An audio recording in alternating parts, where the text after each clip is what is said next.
Estamos aqui mais uma vez para o nosso quadro Coxinhas versus História. Dessa vez eu trouxe História do Brasil para Principiantes, de Carlos Eduardo Novaes. Eu trouxe mais uma vez mais outra edição de Cláudio Vicentino, História do Brasil. E eu trouxe o clássico Boris Fausto, também História do Brasil. Lembrando que esse é uma edição de 1997, este é uma edição de 1998, História do Brasil para Principiantes, a História do Brasil do Cláudio Vicentino, uma edição de 1999. É sempre bom porque tem sempre aqueles argumentos coxinhas que diz isso deve ter sido escrito no governo do PT. Na verdade, nós estamos falando de documentos históricos de grandes historiadores do Brasil, anteriores ao PT. Então, a premissa bíblica que diz: conhecereis a verdade e a verdade vos libertará. E hoje nós vamos abordar um tema interessante que acontecia no Brasil a partir de 1951, especialmente 31 de janeiro de 1951, que foi quando começou o novo governo de Getúlio Vargas, dessa vez eleito, uma imensa esmagadora maioria, grande quantidade de votos.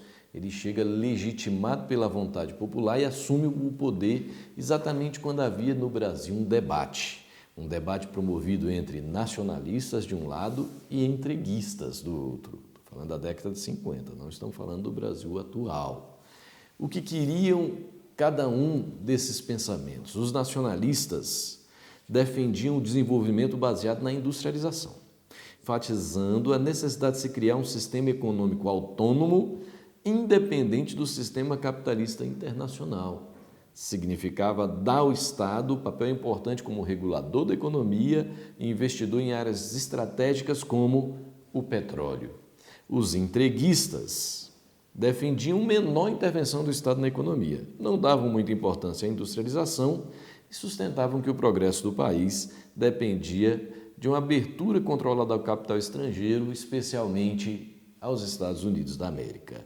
Então, os nacionalistas achavam que o Brasil devia explorar o petróleo do subsolo brasileiro e os entreguistas achavam que os Estados Unidos poderiam fazer isso perfeitamente, sem problemas.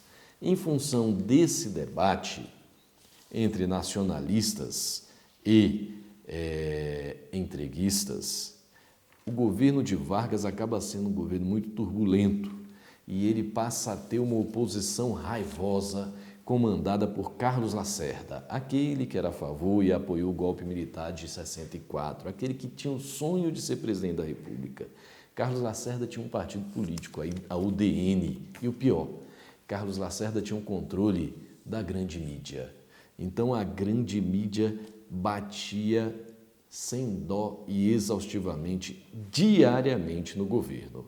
Olha só, bastante culto e irônico, brilhante orador, do seu jornal Tribuna da Imprensa, Lacerda lançava farpas contra o presidente e criticava o governo de maneira geral, denunciava a esquerdização do Brasil e a corrupção no poder executivo.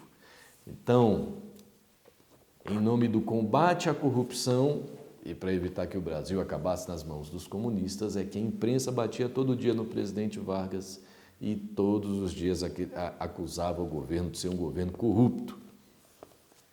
Os cães ladram, a caravana passa e o Brasil se transforma com a industrialização. Surge a televisão, cresce a classe média, mas crescem também greves de trabalhadores. E os interesses econômicos contrariados começam a se mexer. Os Estados Unidos, para penalizar o governo Vargas, reduzem drasticamente as importações de café. E a imprensa bate no governo sem parar, acusando o governo de corrupto, corrupto, corrupto. 1953. Todos os dias a imprensa chamava o governo de corrupto. Você consegue traçar algum paralelo entre o que acontecia no Brasil em 1953 e o que acontece hoje? Havia um debate do governo defendendo que a Petrobras deveria explorar o petróleo e a oposição que dizia que os Estados Unidos deveriam fazê-lo. Nos próximos dias, o Congresso Nacional estará votando um projeto de lei do senador Serra, entreguista, que defende a abertura da exploração do petróleo exatamente para os Estados Unidos. E não coincidentemente, a forma de enfraquecer e desestabilizar o governo para tentar ganhar no Congresso esta pauta é exatamente a de acusar todos os dias o governo de corrupção, corrupção, corrupção, como fizeram com Getúlio Vargas na década de 50. Pense nisso.